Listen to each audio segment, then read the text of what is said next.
এখানে একটা এনফোর্সমেন্ট ড্রাইভে এসেছি, ফুড সেফটি অফিসাররা রয়েছেন। এগুলো দেখুন, যেগুলো করা যায় না, এগুলো মিস ব্র্যান্ডিং।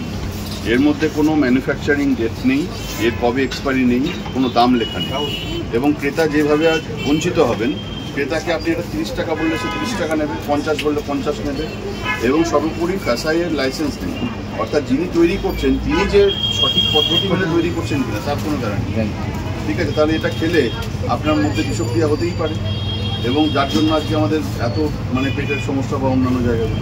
এবং দেখুন, কোনো প্রোডাক্টে কোনো এইগুলো এখন ম্যান্ডেটরি হচ্ছে কি এক্সপায়ারি ডেট থাকবে এবং খাবারের দোকানে food safety and standards authority of ইন্ডিয়ার নির্দেশিকা মানা হচ্ছে তো? তা দেখতেই বহরমপুরের বিভিন্ন বেকারি ও খাবারের দোকানে হানা প্রশাসনিক আধিকারিক ও ফুড সেফটি আধিকারিকদের। কয়েকদিন ধরেই বিভিন্ন বাজারে অভিযান চালাচ্ছে প্রশাসন ও ফুড সেফটি আধিকারিকরা। শুক্রবার বহরমপুরের গোড়াবাজার এলাকায় বিভিন্ন খাবারের দোকানে ও বেকারিগুলিতে অভিযান চলে। অতিরিক্ত জেলাশাসক উন্নয়ন চিরন্তন প্রামাণিক ও ফুড সেফটি আধিকারিকেরা দোকানে দোকানে ফ্যাসাই লাইসেন্স আছে কিনা তা খতিয়ে দেখেন। পাশাপাশি দোকানে রাখা সমস্ত খাবার কবে তৈরি হচ্ছে এবং কবে এক্সপায়ার হচ্ছে সেই ডেটও মেনটেন করার নির্দেশ দেন।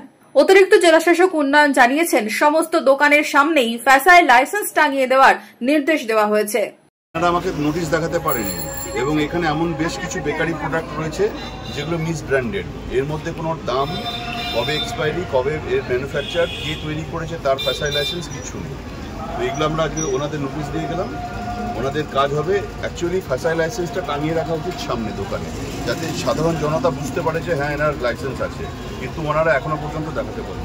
খাদ্য সামগ্রী বিক্রি নিয়ে ব্যবসায়ীদের সচেতন করার পাশাপাশি food safety and standards authority of ইন্ডিয়ার নির্দেশিকা মেনে চলার নির্দেশ দেন আধিকারিকরা। মুর্শিদাবাদ খাদি মেলা 2025 শুভ উদ্বোধন 26 নভেম্বর। স্থান বহরমপুর ব্যারেক স্কয়ার ময়দান। প্রতিদিন দুপুর 12টা থেকে রাত্রি 9টা। মেলা চলবে 10 ডিসেম্বর অবধি।